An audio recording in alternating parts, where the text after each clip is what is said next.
नमस्ते प्यारे साथियों, कैसे हैं आप सभी। आशा करता हूं बहुत ही अच्छे होंगे और अच्छे से पढ़ाई कर रहे होंगे। दोस्तों, आज हम आप सबके समझ प्रशिक्षित स्नातक शिक्षक भर्ती परीक्षा यानी कि टीजीटी से संबंधित प्रैक्टिस सेट संख्या 1 लेके आए हैं।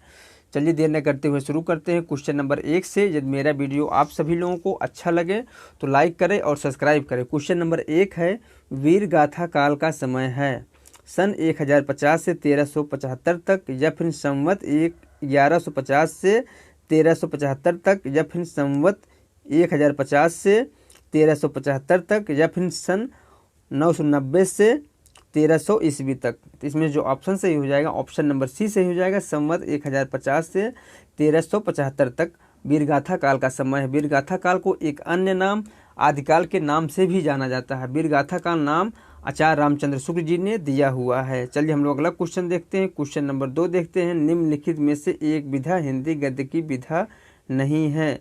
साक्षात्कार है, दैनिकी लेखन है, या फिर रिपोर्टाज है, या फिर अंत्याक्षरी है। इसमें जो ऑप्शन सही हो जाएगा ऑप्शन नंबर डी सही हो जाएगा, अंत्याक्षरी। हिंदी गद्य की एक विधा नहीं है, बाकी तीनों जो है हिंदी गद्य की विधाएं हैं। चलिए हम लोग अगला क्वेश्चन देखते हैं। क्वेश्चन नंबर 3 देखते हैं। नहीं पराग नहीं मधुर मधु नहीं विकास इह काल। प्रस्तुत काव्य पंक्ति के कवि हैं रहीम दास हैं, तुलसीदास हैं, बिहारी लाल हैं, या फिर नरोत्तम दास हैं। तो इस काव्य पंक्ति के जो कवि हैं वह हैं बिहारी लाल। ऑप्शन नंबर सी सही हो जाएगा। चलिए हम लोग अगला क्वेश्चन देखते हैं। क्वेश्चन नंबर 4 देखते हैं। प्रत्यय जोड़े जाते हैं, बताइए आप लोग प्रत्यय जोड़े कहाँ जाते हैं। शब्द के आगे जोड़े जाते हैं, शब्द के पीछे जोड़े जाते हैं, या फिर शब्द के मध्य में जोड़े जाते हैं, या फिर शब्द के आगे भी और पीछे भी जोड़े जाते हैं। तो इसमें जो ऑप्शन सही हो जाएगा बताइए आप लोग कौन सा ऑप्शन इसमें सही होगा। इसमें ऑप्शन नंबर बी सही हो जाएगा। शब्द के पीछे जोड़े जाते हैं प्रत्यय, जबकि उपसर्ग जो है शब्द के आगे जोड़े जाते हैं। चलिए हम लोग अगला क्वेश्चन देखते हैं। क्वेश्चन नंबर 5 देखते हैं।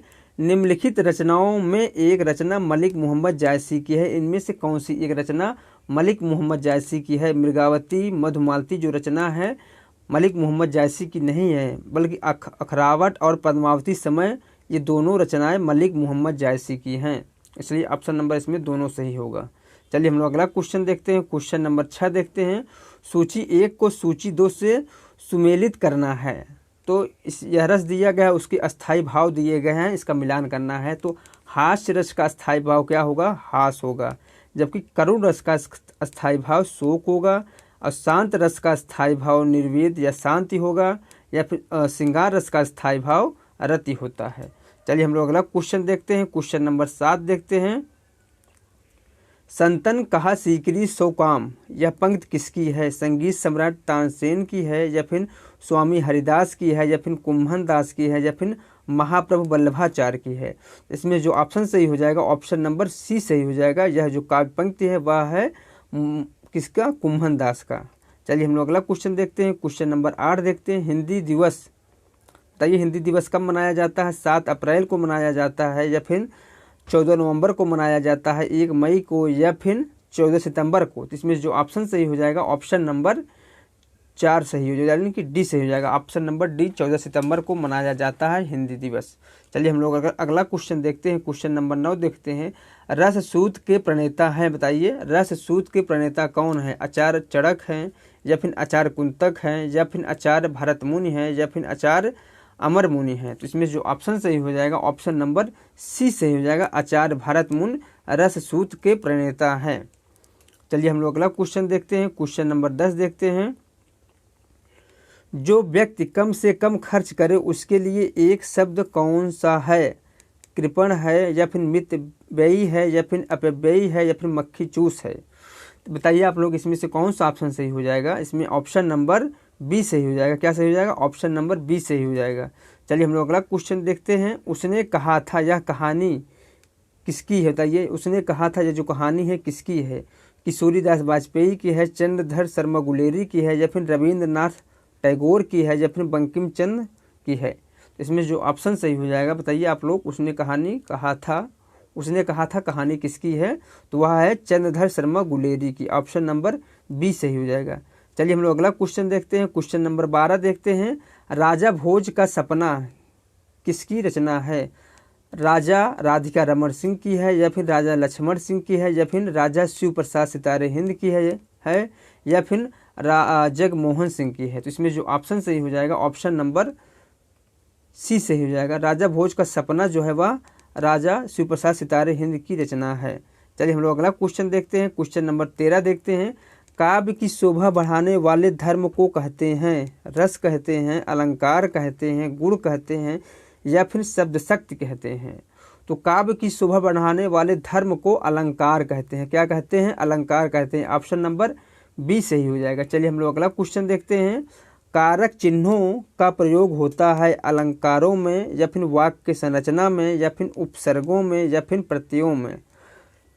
तो इसमें जो ऑप्शन सही हो जाएगा ऑप्शन नंबर बी सही हो जाएगा। वाक्य संरचना में कारक चिन्हों का प्रयोग होता है। चलिए हम लोग अगला क्वेश्चन देखते हैं। क्वेश्चन नंबर 15 देखते हैं। दो या दो से अधिक शब्द मिलकर किसी नवीन शब्द की रचना करते हैं तो इस क्रिया को कहा जाता है? वाक्य रचना कहा जाता है, समास रचना कहा जाता है, या फिर व्यास रचना कहा जाता है, या फिर शब्द शक्ति रचना कहा जाता है? तो इसमें जो ऑप्शन सही हो जाएगा ऑप्शन नंबर बी हो जाएगा। समास रचना कहा जाता है। चलिए हम लोग अगला क्वेश्चन देखते हैं। बाबू देवकी नंदन खत्री का उपन्यास चंद्रकांता संतति है ऐतिहासिक उपन्यास है, जासूसी उपन्यास है, या फिर रहस्य रोमांचपूर्ण उपन्यास है, या फिर तिस्लिमी उपन्यास है? इसमें जो ऑप्शन सही हो जाएगा ऑप्शन नंबर डी सही हो जाएगा। तिस्लिमी उपन्यास है चंद्रकांता संतति। चलिए हम लोग अगला क्वेश्चन देखते हैं। क्वेश्चन नंबर 17 देखते हैं। शेखर एक जीवनी उपन्यास के रचनाकार कौन है? बताइए, शेखर एक जीवनी उपन्यास के रचनाकार कौन है? सत्यव्रत हैं, या फिर राही मासूम रजा हैं, या फिर अज्ञेय हैं, या फिर मुक्तिबोध हैं? तो इसमें जो ऑप्शन सही हो जाएगा ऑप्शन नंबर सी सही हो जाएगा। अज्ञेय हैं। शेखर एक जीवनी उपन्यास के रचनाकार अज्ञेय हैं। चलिए हम लोग अगला क्वेश्चन देखते हैं। क्वेश्चन नंबर 18 देखते हैं। निम्न में से एक रचना कवि निराला की नहीं है। इनमें से कौन सी एक रचना कवि निराला की नहीं है? संध्या सुंदरी है, या फिर जूही की कली है, या फिर तुलसीदास है, या फिर पल्लव है? तो इसमें जो ऑप्शन सही हो जाएगा ऑप्शन नंबर डी सही हो जाएगा। पल्लव जो रचना है यह सूर्यकांत त्रिपाठी निराला की नहीं है, बल्कि किसका है? सुमित्रा नंदन पंत का है। चलिए हम लोग अगला क्वेश्चन देखते हैं। क्वेश्चन नंबर 19 देखते हैं। उद्धव शतक है प्रबंध काव्य है, चंपू काव्य है, खंड काव्य है, या फिर मुक्तक काव्य है? तो इसमें जो ऑप्शन सही हो जाएगा ऑप्शन नंबर डी सही हो जाएगा। मुक्तक काव्य है। उद्धव शतक जो है वह मुक्तक काव्य है। चलिए हम लोग अगला क्वेश्चन देखते हैं। निम्नलिखित में से एक संधि का प्रकार नहीं है। इनमें से कौन सा एक संधि का प्रकार नहीं है? विसर्ग संधि, स्वर संधि, अस्थि संधि, या फिर व्यंजन संधि? इसमें जो ऑप्शन सही हो जाएगा ऑप्शन नंबर सी सही हो जाएगा। अस्थि संधि जो है वह संधि का प्रकार नहीं है, बाकी तीनों जो हैं संधि के प्रकार हैं। चलिए हम लोग अगला क्वेश्चन देखते हैं। निम्नलिखित में से कौन सा कथन सत्य नहीं है? इनमें से कौन सा कथन एक सत्य नहीं है? उद्धव शतक की गोपिका कृष्ण की प्रेमिकाएं हैं, या फिर उद्धव शतक की गोपिका ज्ञानी हैं, या फिर उद्धव शतक की गोपिका सगुण की उपासिका हैं, या फिर उद्धव शतक की गोपिका भक्त हैं? तो इसमें जो ऑप्शन सही हो जाएगा ऑप्शन नंबर बी सही हो जाएगा। उद्धव शतक की गोपिका ज्ञानी है, यह कथन दोस्तों सही नहीं है, इसलिए ऑप्शन नंबर बी सही हो जाएगा। चलिए हम लोग अगला क्वेश्चन देखते हैं। क्वेश्चन नंबर 22 देखते हैं।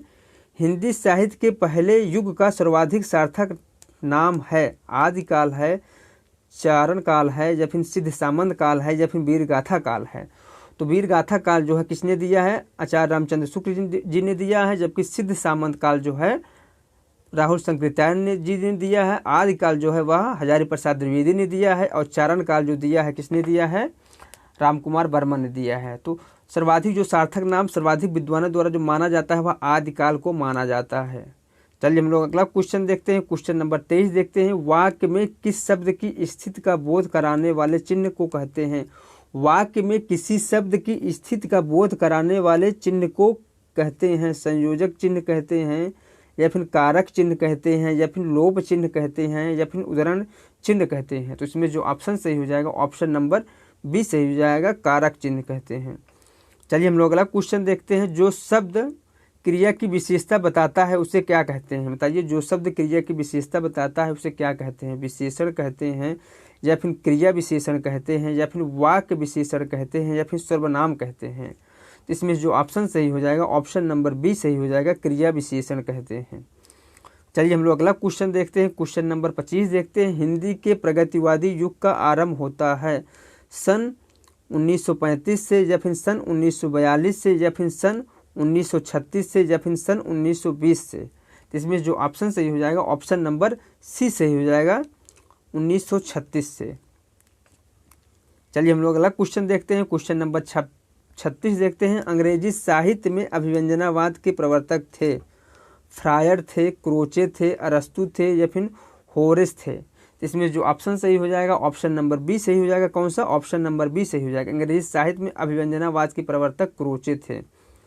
चलिए हम लोग अगला क्वेश्चन देखते हैं। क्वेश्चन नंबर 27 देखते हैं। विष का घूंट पीना मुहावरे का आशय है। मृत्यु का वर्ण करना, जहर खाना, क्रोध नियंत्रित करना, या फिर आत्महत्या। तो इसमें जो ऑप्शन सही हो जाएगा बताइए आप लोग, इसमें से कौन सा ऑप्शन सही हो जाएगा? विष का घूंट पीने मुहावरे का अर्थ है क्रोध नियंत्रित करना। ऑप्शन नंबर सी से हो जाएगा। कौन सा? ऑप्शन नंबर सी से हो जाएगा। चलिए हम लोग अगला क्वेश्चन देखते हैं। क्वेश्चन नंबर 28 देखते हैं। राम शब्द का षष्ठी विभक्ति एक वचन रूप होगा। बताइए राम शब्द का षष्ठी विभक्ति एक वचन रूप होगा। तो इसमें जो ऑप्शन सही हो जाएगा बताइए आप लोग, इसमें से कौन सा ऑप्शन सही हो जाएगा? ऑप्शन नंबर इसमें डी सही हो जाएगा, रामस्य। चलिए हम लोग अगला क्वेश्चन देखते हैं। क्वेश्चन नंबर 29 देखते हैं। दीर्घ सूत्री विन्यस्यति का अर्थ है लंबी हाँकने वाला नष्ट हो जाता है, या फिर कार्य में विलंब करने वाला नष्ट हो जाता है, या फिर कृपण व्यक्ति नष्ट हो जाता है, या फिर लंबी बाहों वाला नष्ट हो जाता है। तो इसमें जो ऑप्शन सही हो जाएगा ऑप्शन नंबर बी सही हो जाएगा। कौन सा? ऑप्शन नंबर बी सही हो जाएगा, लंबी कार्य में विलंब करने वाला नष्ट हो जाता है। चलिए हम लोग अगला क्वेश्चन देखते हैं। क्वेश्चन नंबर 30 देखते हैं। श्वानों को मिलता दूध वस्त्र भूखे बालक अकुलाते हैं, माँ की हड्डी से चिपक ठिठुर जाड़े की रात बिताते हैं। ये पंक्ति किस कवि की है? सूर्यकांत त्रिपाठी निराला की है, मैथिली शरण गुप्त की है, रामधारी सिंह दिनकर की है, या फिर सोहनलाल द्विवेदी की है। तो इसमें जो ऑप्शन सही हो जाएगा ऑप्शन नंबर सी सही हो जाएगा, रामधारी सिंह दिनकर की यह काव्य पंक्ति है। चलिए हम लोग अगला क्वेश्चन देखते हैं। क्वेश्चन नंबर 31 देखते हैं। पुष्प की अभिलाषा कविता किसकी है?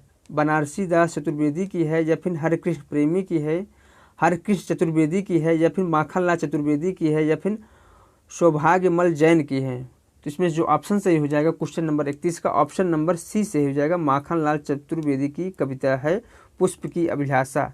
चलिए हम लोग अगला क्वेश्चन देखते हैं। क्वेश्चन नंबर 32 देखते हैं। बीसल देव रासो के रचनाकार कौन हैं? विजयपाल हैं, या फिर खुमार कवि हैं, या फिर विजयपति नाल हैं, या फिर नरपत नाल हैं। तो इसमें जो ऑप्शन सही हो जाएगा ऑप्शन नंबर डी सही हो जाएगा, बीसल देव रासो को रचनाकार जो है वह है नरपत नाल।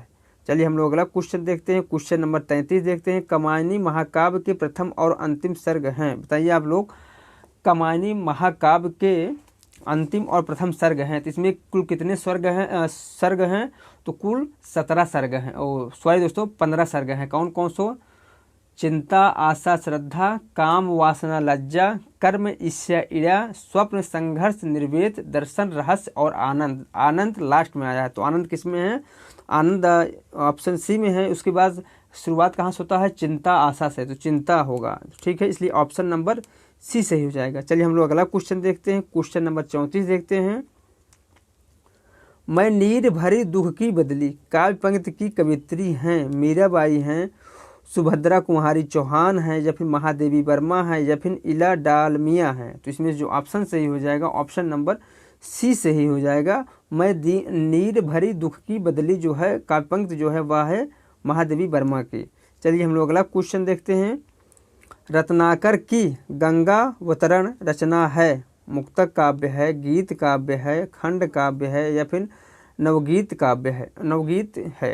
इसमें जो ऑप्शन सही हो जाएगा ऑप्शन नंबर 1 हो जाएगा, मुक्तक काव्य है। रत्नाकर की रचना गंगावतरण जो है वह है मुक्तक काव्य। चलिए हम लोग अगला क्वेश्चन देखते हैं। हरिऔध के पवन दूतिका काव्यांश में राधा है। हरिऔध के पवन दूतिका में काव्यांश में राधा कौन है? देशभक्त नायिका है, या फिर उदात्त नायिका है, या फिर आत्म केंद्रित नायिका है, या फिर खंडिता नायिका है। तो इसमें जो ऑप्शन सही हो जाएगा ऑप्शन नंबर कौन सा? ऑप्शन नंबर बी सही हो जाएगा, उदात्त नायिका हैं। चलिए हम लोग अगला क्वेश्चन देखते हैं। जिस छंद के पहले और तीसरे चरण में 12-12 मात्राएं तथा दूसरे चरण में 7-7 मात्राएं होती हैं तथा चरण के अंत में लघु वर्ण होता है, उसे कहते हैं रोला कहते हैं, कुंडलियां कहते हैं, बरवे कहते हैं या फिर दोहा कहते हैं। इसमें जो ऑप्शन सही हो जाएगा ऑप्शन नंबर सी से हो जाएगा, उसे बरवे कहते हैं। चलिए हम लोग अगला क्वेश्चन देखते हैं। क्वेश्चन नंबर 38 देखते हैं। मैं रो रो के प्रिय विरह में बावली हो रही हूँ, जाके मेरी सब दुख का कथा श्याम को तू सुना दे। काव्य पंक्ति में रस है, कौन सा रस है? करुण रस है, विप्रलभ श्रृंगार रस है या फिर शांत रस है या फिर संयोग श्रृंगार रस है। इसमें जो ऑप्शन सही हो जाएगा क्वेश्चन नंबर 38 का ऑप्शन नंबर बी से हो जाएगा। कौन सा? ऑप्शन नंबर बी सही हो जाएगा, विप्रलभ श्रृंगार रस है। चलिए हम लोग अगला क्वेश्चन देखते हैं। उर्वशी काव्य के कवि हैं, बताइए उर्वशी काव्य के कवि कौन से हैं? मैथिली शरण गुप्त हैं, रामधारी सिंह दिनकर हैं, अयोध्या सिंह उपाध्याय हरिऔध हैं या फिर सुमित्रा नंदन पंत हैं। इसमें जो ऑप्शन सही हो जाएगा ऑप्शन नंबर बी सही हो जाएगा, रामधारी सिंह दिनकर। चलिए हम लोग अगला क्वेश्चन देखते हैं। क्वेश्चन नंबर 40 देखते हैं। निम्नलिखित में से कौन सा शब्द विदेशी भाषा का है जो अब हिंदी में आत्मसात कर लिया है? पिल्ला होगा, उपन्यास होगा, शराब होगा या फिर कालिया होगा। तो इसमें जो ऑप्शन सही हो जाएगा ऑप्शन नंबर सी से हो जाएगा, शराब। क्या होगा? शराब सही होगा ऑप्शन। चलिए हम लोग अगला क्वेश्चन देखते हैं। क्वेश्चन नंबर 41 देखते हैं। निम्नलिखित में से एक हिंदी की बोली है, इनमें से कौन सी एक हिंदी की बोली है?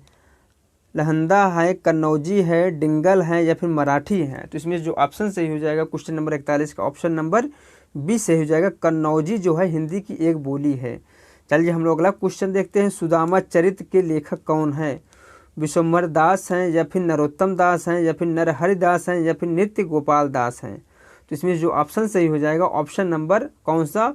सुदामा चरित्र के लेखक जो है वह नरोत्तम दास, ऑप्शन नंबर बी सही हो जाएगा। कौन सा? ऑप्शन नंबर बी सही हो जाएगा।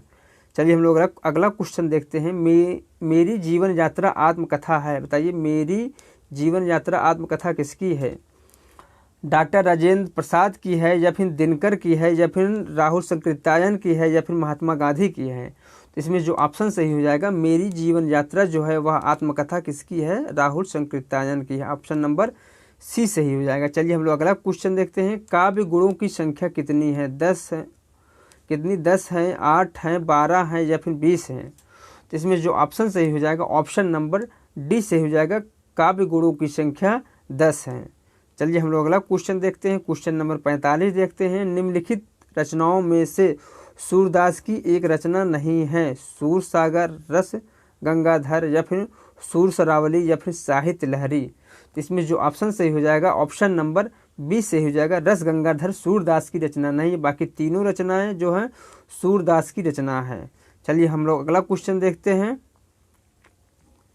चरण कमल बंदो हरियाई, बताइए चरण कमल बंदो हरियाई उक्त में अलंकार है, उपमा अलंकार है, उत्प्रेक्षा अलंकार है, रूपक अलंकार है या फिर दृष्टांत अलंकार है। तो इसमें जो ऑप्शन सही हो जाएगा ऑप्शन नंबर कौन सा? ऑप्शन नंबर सी सही हो जाएगा, रूपक अलंकार है। चलिए हम लोग अगला क्वेश्चन देखते हैं। सूची 1 को सूची 2 से सुमेलित करना है, तो बताइए आप लोग मैथिली शरण गुप्त की कौन सी रचना है? इसमें से आप बताइए आप लोग मैथिली शरण गुप्त की कौन सी रचना है? इसका हम लोग वो विकल्प देख लेते हैं।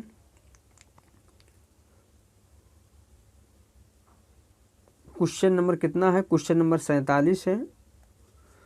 मैथिली शरण की रचना कौन सी है? भारत भारती है। कौन सी है? भारत भारती है। रामधारी सिंह दिनकर की रचना कौन सी है?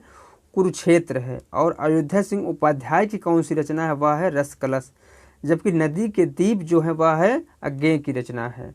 चलिए हम लोग अगला क्वेश्चन देखते हैं। क्वेश्चन नंबर 48 देखते हैं। क्वेश्चन नंबर 48 क्या है?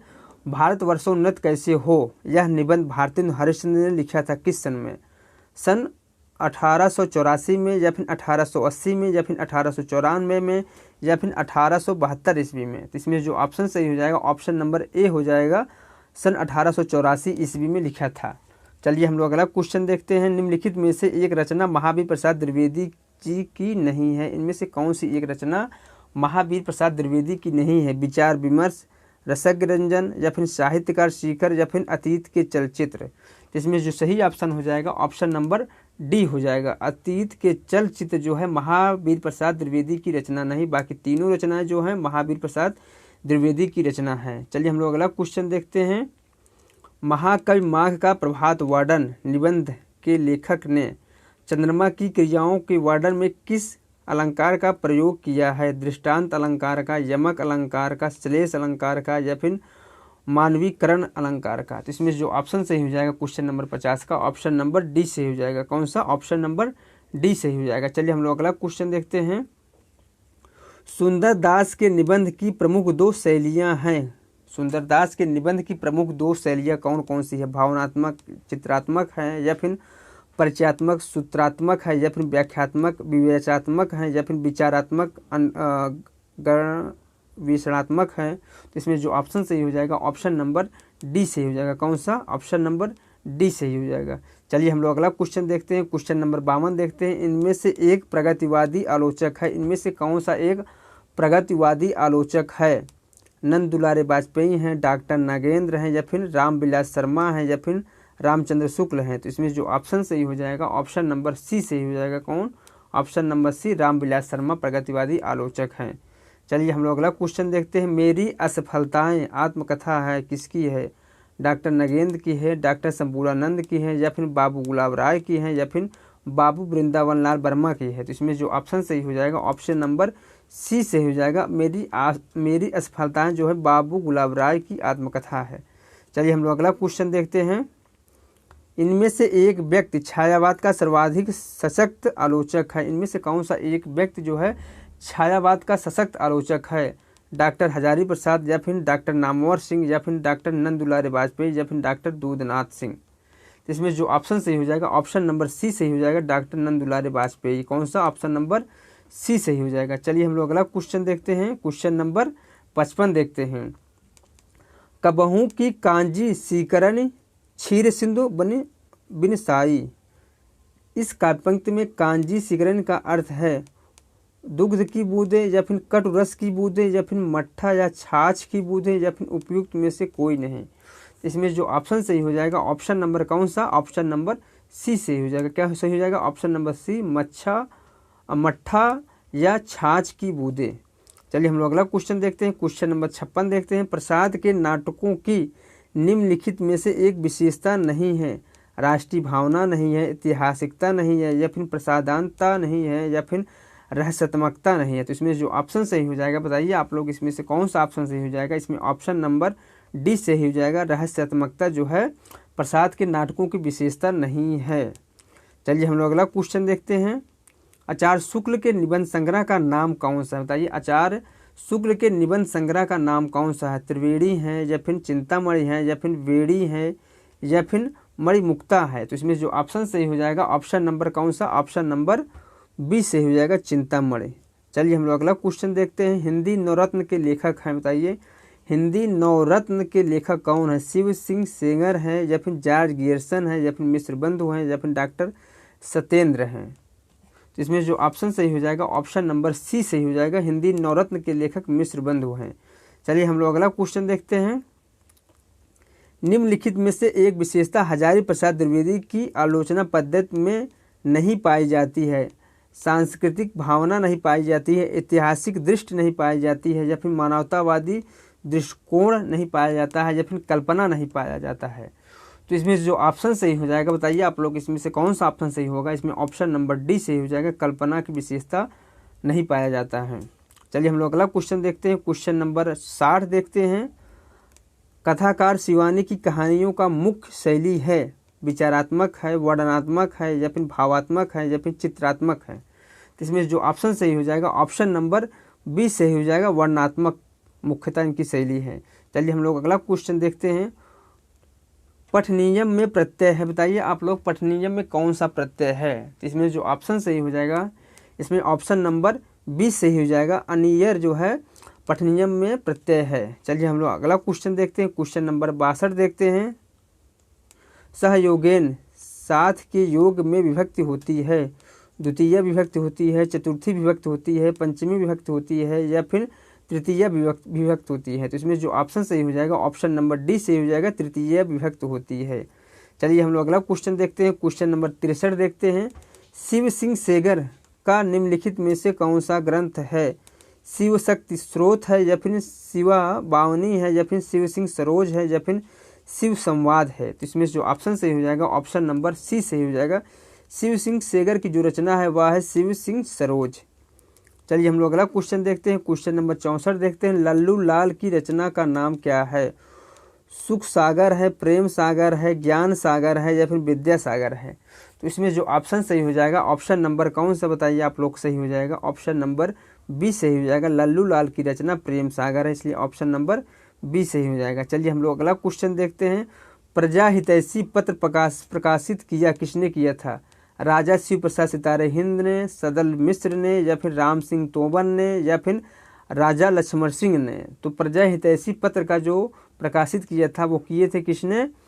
राजा लक्ष्मण सिंह ने। ऑप्शन नंबर डी सही हो जाएगा। चलिए हम लोग अगला क्वेश्चन देखते हैं। निम्नलिखित में से एक नाटक भारतेंदु द्वारा लिखित नहीं है। इनमें से कौन सा एक नाटक भारतेंदु द्वारा लिखित नहीं है? भारत दुर्दशा आप लोग जानते हैं यह हरिश्चंद्र का है। नील देवी भी जानते हैं आप लोग हरिश्चंद्र का है। और अंधेर नगरी भी भारतेंदु हरिश्चंद्र की रचना है, जबकि चक्रवर्ती जो है भारतेंदु हरिश्चंद्र की रचना नहीं है, इसलिए ऑप्शन नंबर डी सही हो जाएगा। चलिए हम लोग अगला क्वेश्चन देखते हैं। सरस्वती नामक पत्रिका के संपादक थे, बताइए आप लोग सरस्वती नामक पत्रिका के संपादक कौन थे? श्याम सुंदर दास थे, या फिर बालकृष्ण भट्ट थे, या फिर भारतेंदु हरिश्चंद्र थे, या फिर महावीर प्रसाद द्विवेदी थे?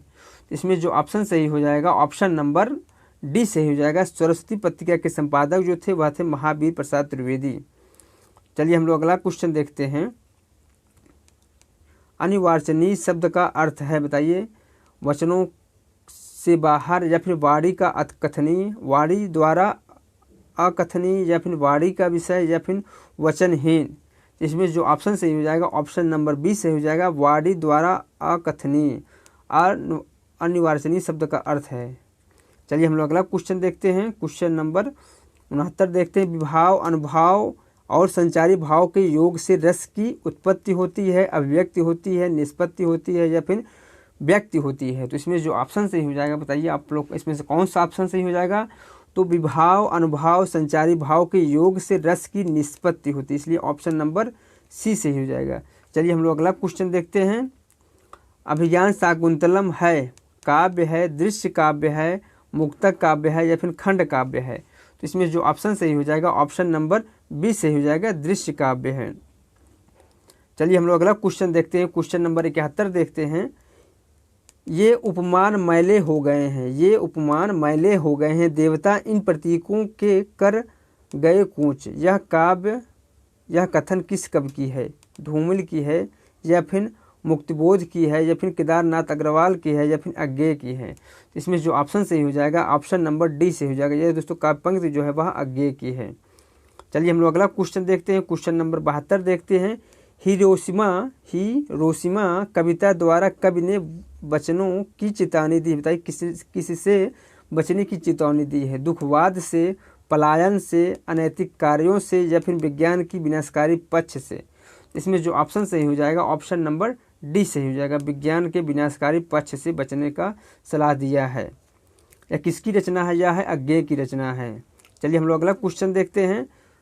द्रौपदी खंडकाव्य के कवि हैं, बताइए द्रौपदी खंडकाव्य के कवि कौन हैं? बालकृष्ण शर्मा नवीन हैं, नरेंद्र शर्मा हैं, नागार्जुन हैं, या फिर रमेश चंचल हैं? तो इसमें जो ऑप्शन सही हो जाएगा ऑप्शन नंबर बी सही हो जाएगा, नरेंद्र शर्मा। चलिए हम लोग अगला क्वेश्चन देखते हैं। क्वेश्चन नंबर 74 देखते हैं। निम्नलिखित में से किसके काव्य में गांधीवाद दर्शन का प्रभाव है? नरेंद्र शर्मा के, या फिर भवानी प्रसाद मिश्र के, या फिर दुष्यंत कुमार के, या फिर धर्मवीर भारती के? तो इसमें जो ऑप्शन सही हो जाएगा ऑप्शन नंबर बी सही हो जाएगा, Bhavani Prasad Mishra. Option number B सही हो जाएगा। चलिए हम लोग अगला क्वेश्चन देखते हैं। अंधा युग किसकी रचना है? बताइए गिरिजा कुमार माथुर की है, या फिर सर्वेश्वर दयाल सक्सेना की है, या फिर जयप्रकाश भारती की है, या फिर धर्मवीर भारती की है? तो इसमें जो ऑप्शन सही हो जाएगा ऑप्शन नंबर डी से हो जाएगा, धर्मवीर भारती की अंधा युग रचना है। चलिए हम लोग अगला क्वेश्चन देखते हैं। निम्न में से एक रचना गजानन माधव मुक्तिबोध की है।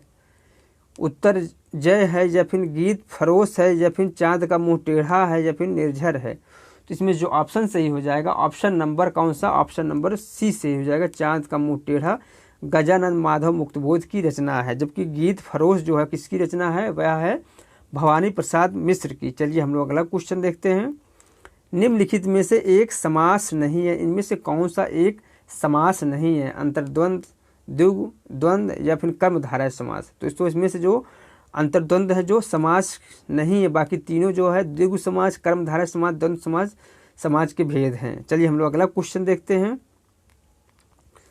छंद उस रचना को कहते हैं, बताइए छंद किस रचना को कहते हैं जिसमें ताल, लय, स्वर, मूर्छना का सम्यक ज्ञान रखा जाए, या फिर जो मन स्वर के साथ पाठ की जाए, या फिर जिस रचना में तुक और उतार चढ़ाव हो, या फिर जिसमें वर्ण, मात्रा, यति, गति, तुक आदि का सम्यक पालन किया जाए। तो इसमें जो ऑप्शन सही हो जाएगा, इसमें से ऑप्शन नंबर डी सही हो जाएगा। कौन सा, ऑप्शन नंबर डी। छंद उस रचना को कहते हैं जिसमें वर्ण, मात्रा, यति, गति, तुक आदि का सम्यक पालन किया जाए। चलिए हम लोग अगला क्वेश्चन देखते हैं। क्वेश्चन नंबर 79 देखते हैं। कुटज ललित, कुटज जो है ललित निबंध के लेखक कौन, बताइए। विद्यानिवास मिश्र हैं, विवेकी राय हैं, या फिर हजारी प्रसाद द्विवेदी हैं, या फिर शिव प्रसाद सिंह है। तो कुटज जो निबंध है वह किसका है, हजारी प्रसाद द्विवेदी का। ऑप्शन नंबर सी से हो जाएगा, यह एक ललित निबंध है। चलिए हम लोग अगला क्वेश्चन देखते हैं। क्वेश्चन नंबर 80 देखते हैं। हर गीत के छंद में मात्रा होती है, बताइए हर गीत के छंद में कितनी मात्राएं होती हैं। 20 मात्राएं होती हैं, या फिर 24 मात्राएं होती हैं, या फिर 28 मात्राएं होती हैं, या फिर 32 मात्राएं होती हैं। तो इसमें जो ऑप्शन सही हो जाएगा ऑप्शन नंबर सी सही हो जाएगा, 28 मात्राएं होती हैं गीत के छंद में। क्वेश्चन नंबर 80 का ऑप्शन नंबर सी सही हो जाएगा। चलिए हम लोग अगला क्वेश्चन देखते हैं। मासिक वेतन तो पूर्णमासी का चांद है जो एक दिन दिखाई देता है, यह वाक्य किस कहानी में प्रयुक्त हुआ है। पुरस्कार, नशा, नमक का दरोगा तथा वसीयत। तो इसमें जो ऑप्शन सही हो जाएगा ऑप्शन नंबर सी सही हो जाएगा, नमक का दरोगा। यह कहानी किसका है, मुंशी प्रेमचंद का है। चलिए हम लोग अगला क्वेश्चन देखते हैं। क्वेश्चन नंबर 82 देखते हैं। निम्नलिखित नाटकों में से एक प्रेमचंद द्वारा लिखित नहीं है, इनमें से कौन सा एक नाटक मुंशी प्रेमचंद का नहीं है। संग्राम, करबला, प्रेम की वेदी, या फिर मानव। तो इसमें जो ऑप्शन सही हो जाएगा ऑप्शन नंबर डी सही हो जाएगा। बाकी तीनों जो नाटक हैं मुंशी प्रेमचंद की रचना है। चलिए हम लोग अगला क्वेश्चन देखते हैं। प्रगतिवादी आलोचना पद्धति को निम्न में से एक अन्य नाम से जाना जाता है। समाजवादी आलोचना, प्रगतिवादी आलोचना, वैयक्तिक आलोचना, या फिर सुधारवादी आलोचना है। तो इसमें जो ऑप्शन सही हो जाएगा ऑप्शन नंबर कौन से बताइए आप लोग। क्वेश्चन नंबर 83 का इसमें ऑप्शन नंबर बी सही हो जाएगा, प्रगतिवादी आलोचना। चलिए हम लोग अगला क्वेश्चन देखते हैं। क्वेश्चन नंबर 84 देखते हैं। नाट्य शास्त्र के रचनाकार कौन, बताइए नाट्य शास्त्र के रचनाकार कौन है। अमरदेव हैं, या फिर नंद किशोर हैं, या फिर आचार्य मम्मट हैं, या फिर भरत मुनि हैं। तो इसमें जो ऑप्शन सही हो जाएगा ऑप्शन नंबर डी सही हो जाएगा, भरत मुनि। चलिए हम लोग अगला क्वेश्चन देखते हैं। विनय पत्रिका के रचनाकार हैं केशव दास हैं, चिंतामणि हैं, तुलसीदास हैं, या फिर महाकवि देव हैं। तो इसमें जो ऑप्शन सही हो जाएगा विनय पत्रिका के जो रचनाकार हैं ऑप्शन नंबर सी से हो जाएगा, तुलसीदास हैं। चलिए हम लोग अगला क्वेश्चन देखते हैं। हिंदी संत काव्य में हंस का प्रतीकार्थ है नीर, क्षीर, विवेकी, पक्षी, या फिर आत्मा, या फिर सूर्य, या फिर अवधूत। इसमें जो ऑप्शन सही हो जाएगा क्वेश्चन नंबर 86 का ऑप्शन नंबर 20 से हो जाएगा, आत्मा का। चलिए हम लोग अगला क्वेश्चन देखते हैं। कबीर द्वारा सूफियों से ग्रहित है, बताइए कबीर द्वारा सूफियों से क्या ग्रहण किया गया है। अहिंसा, प्रपद्य, या फिर प्रेम की पीर, या फिर हठ योग। इसमें जो ऑप्शन सही हो जाएगा ऑप्शन नंबर सी सही हो जाएगा, प्रेम की पीर को कबीर ने सूफियों से ग्रहित किया हुआ है। चलिए हम लोग अगला क्वेश्चन देखते हैं। संत काव्य और सूफी काव्य में असमान तत्व हैं। सामंत विरोध, या फिर प्रबंध शैली, या फिर मानवीय समता, या फिर निर्गुणोपासना। इसमें जो ऑप्शन सही हो जाएगा ऑप्शन नंबर बी से हो जाएगा, प्रबंध शैली। कौन सा, प्रबंध शैली। चलिए हम लोग अगला क्वेश्चन देखते हैं। प्रथम सूफी प्रेमाख्यान काव्य के रचयिता हैं जायसी हैं, कुतुबन हैं, या फिर मुल्ला दाऊद हैं, या फिर नूर मोहम्मद है। इसमें जो ऑप्शन सही हो जाएगा ऑप्शन नंबर सी सही हो जाएगा। कौन सा? ऑप्शन नंबर सी सही हो जाएगा। प्रथम सूफी प्रेमाख्यान काव्य के रचयिता जो है मुल्ला दाऊद हैं। चलिए हम लोग अगला क्वेश्चन देखते हैं। राम भक्त कवि नहीं है, इनमें से कौन एक राम भक्त कवि नहीं है? अग्रदास, नाभादास, सेनापति या फिर नरोत्तम दास? इसमें जो ऑप्शन सही हो जाएगा ऑप्शन नंबर डी सही हो जाएगा। नरोत्तम दास जो है राम भक्त के कवि नहीं हैं। चलिए हम लोग अगला क्वेश्चन देखते हैं। तुलसीदास कृत विनय पत्रिका की भाषा है? ब्रज है, अवधी है, भोजपुरी है या फिर खड़ी बोली है? तो इसमें जो ऑप्शन सही हो जाएगा बताइए आप लोग, इसमें से कौन सा ऑप्शन सही हो जाएगा? इसमें ऑप्शन नंबर ए सही हो जाएगा। तुलसीदास कृत विनय पत्रिका की जो भाषा है वह है ब्रज भाषा। ऑप्शन नंबर ए सही हो जाएगा। चलिए हम लोग अगला क्वेश्चन देखते हैं। अष्टछापी कवि नहीं है, इनमें से कौन एक कवि अष्टछापी कवि नहीं है? कुम्भन दास, चरण दास, गोविंद स्वामी या फिर कृष्णदास? इसमें जो ऑप्शन सही हो जाएगा ऑप्शन नंबर बी सही हो जाएगा। अष्टछापी कवि चरण दास नहीं है। चलिए हम लोग अगला क्वेश्चन देखते हैं। रास पंचाध्यायी के रचयिता हैं? कृष्णदास हैं, नंददास हैं, सूरदास हैं या फिर परमानंद दास हैं? तो इसमें से जो ऑप्शन सही हो जाएगा रास पंचाध्यायी की जो रचयिता है वह है नंददास। ऑप्शन नंबर बी सही हो जाएगा। कौन सा? ऑप्शन नंबर बी सही हो जाएगा। चलिए हम लोग अगला क्वेश्चन देखते हैं। रीत काल के कवि नहीं हैं, इनमें से कौन सा एक कवि रीत काल के नहीं है? गुरु गोविंद सिंह नहीं है या फिर बख्शी हंसराज नहीं है या फिर वृंद नहीं है या फिर नाथूराम शर्मा शंकर नहीं है? इसमें जो ऑप्शन सही हो जाएगा ऑप्शन नंबर डी सही हो जाएगा। नाथूराम शर्मा शंकर जो है रीत काल के कवि नहीं है बल्कि आधुनिक काल के द्विवेदी युग के कवि हैं। चलिए हम लोग अगला क्वेश्चन देखते हैं। अमी हलाहल मद भरे, श्वेत श्वेत श्याम रत्नार, जियत मरत झुक झुक परत, जय चितवत इक बार? उपयुक्त दोहे के रचयिता कौन है? बिहारी हैं, मतीराम है या फिर रसलीन है या फिर आलम कवि हैं? तो इसमें जो ऑप्शन सही हो जाएगा ऑप्शन नंबर सी सही हो जाएगा। रसलीन कवि हैं। चलिए हम लोग अगला क्वेश्चन देखते हैं। भूसर की कविता का प्रधान स्वर है? बताइए भूसर की कविता का प्रधान स्वर क्या है? कारुणिक है या फिर श्रृंगारिक है या फिर प्रशस्ति परक है या फिर व्यंग्यात्मक है? तो इसमें जो ऑप्शन सही हो जाएगा बताइए आप लोग, इसमें से कौन सा ऑप्शन सही हो जाएगा? भूसर कवि की प्रधान स्वर है वह क्या है? ऑप्शन नंबर सी प्रशस्ति परक। क्या हो जाएगा? Option number C. चलिए हम लोग अगला क्वेश्चन देखते हैं।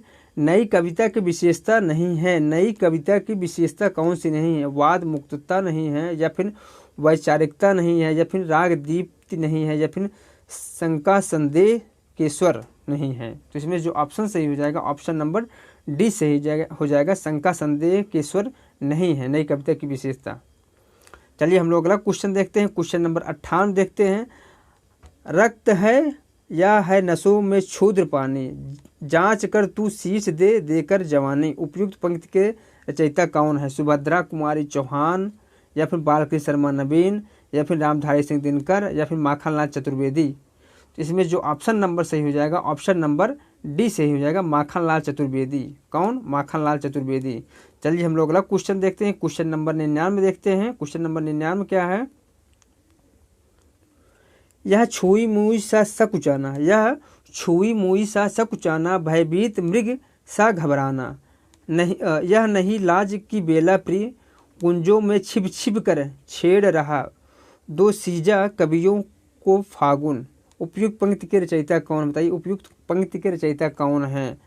केदारनाथ अग्रवाल हैं, हरि नारायण व्यास हैं या फिर धर्मवीर भारती हैं या फिर गिरजा कुमार माथुर हैं? तो इसमें जो ऑप्शन सही हो जाएगा ऑप्शन नंबर सी से हो जाएगा। धर्मवीर भारती की यह काव्य पंक्ति है। चलिए हम लोग अगला क्वेश्चन देखते हैं। क्वेश्चन नंबर 100 देखते हैं।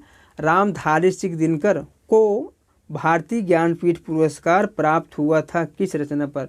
कुरुक्षेत्र पर या फिर रसीम रथी पर या फिर उर्वशी पर या फिर परशुराम की प्रतीक्षा पर? बताइए आप लोग, इसमें से कौन सा ऑप्शन सही हो जाएगा? इसमें ऑप्शन नंबर जो सही हो जाएगा ऑप्शन नंबर सी सही हो जाएगा। कौन सा? ऑप्शन नंबर सी सही हो जाएगा, उर्वशी पर।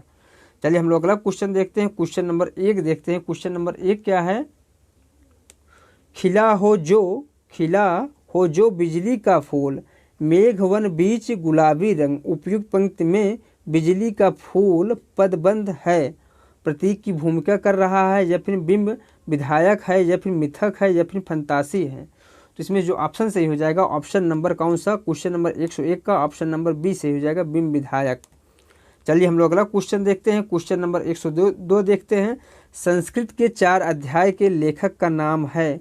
सुभद्रा कुमारी चौहान हैं, माखनलाल चतुर्वेदी हैं, या फिर भगवती चरण वर्मा है, या फिर रामधारी सिंह दिनकर है। तो इसमें जो ऑप्शन सही हो जाएगा, संस्कृत के 4 अध्याय के लेखक कौन है? रामधारी सिंह दिनकर है। चलिए हम लोग अगला क्वेश्चन देखते हैं। क्वेश्चन नंबर 103 देखते हैं। प्रगतिवाद उपयोगितावाद का दूसरा नाम है। यह कथन है सुमित्रा नंदन पंत का, नंद दुलारे वाजपेयी का, प्रेमचंद का, या फिर रामविलास शर्मा का। प्रगतिवाद उपयोगितावाद का दूसरा नाम है, यह कथन किसका है? तो इसमें जो ऑप्शन सही हो जाएगा, ऑप्शन नंबर कौन सा? ऑप्शन नंबर बी हो जाएगा, नंद दुलारे वाजपेयी का यह कथन है। चलिए हम लोग अगला क्वेश्चन देखते हैं। अस्तित्ववाद से प्रभावित है। झूठा सच, मैला आचरण, अपने अपने अजनबी, या फिर गुनाहों का देवता। इसमें जो ऑप्शन सही हो जाएगा, अस्तित्ववाद से प्रभावित है, अपने अपने अजनबी। ऑप्शन नंबर सी सही हो जाएगा। चलिए हम लोग अगला क्वेश्चन देखते हैं। अशोक के फूल नामक निबंध संग्रह के रचनाकार कौन है? हजारी प्रसाद द्विवेदी हैं, या फिर रामचंद्र शुक्ल हैं, या फिर गुलाब राय हैं, या फिर कुबेर नाथ राय हैं। तो इसमें जो ऑप्शन नंबर हो जाएगा, ऑप्शन नंबर ए हो जाएगा। अशोक फूल नामक निबंध के रचनाकार जो है हजारी प्रसाद द्विवेदी हैं, इसलिए ऑप्शन नंबर 1 सही हो जाएगा। चलिए हम लोग अगला क्वेश्चन देखते हैं। हिंदी की प्रसिद्ध कहानी हार की जीत के लेखक कौन है? बताइए, हिंदी की प्रसिद्ध कहानी हार की जीत के लेखक कौन हैं? रंगे राघव हैं, कमलेश्वर हैं, या फिर यादवेंद्र शर्मा चंद्र हैं, या फिर सुदर्शन हैं। तो इसमें जो ऑप्शन सही हो जाएगा, ऑप्शन नंबर डी से हो जाएगा। सुदर्शन जो है हार की जीत कहानी के लेखक हैं। चलिए हम लोग अगला क्वेश्चन देखते हैं। क्वेश्चन नंबर 107 देखते हैं। हिंदी का प्रथम गद्यकार है। बताइए, हिंदी का प्रथम गद्यकार कौन है? बाल कृष्ण भट्ट हैं, लल्लू लाल हैं, या फिर भारतेंदु हरिश्चंद्र हैं, या फिर राजा शिव प्रसाद सितारे हिंद हैं। तो इसमें जो ऑप्शन सही हो जाएगा, ऑप्शन नंबर बी हो जाएगा, लल्लू लाल। हिंदी के प्रथम गद्यकार जो है वह है लल्लू लाल। चलिए हम लोग अगला क्वेश्चन देखते हैं। क्वेश्चन नंबर 108 देखते हैं।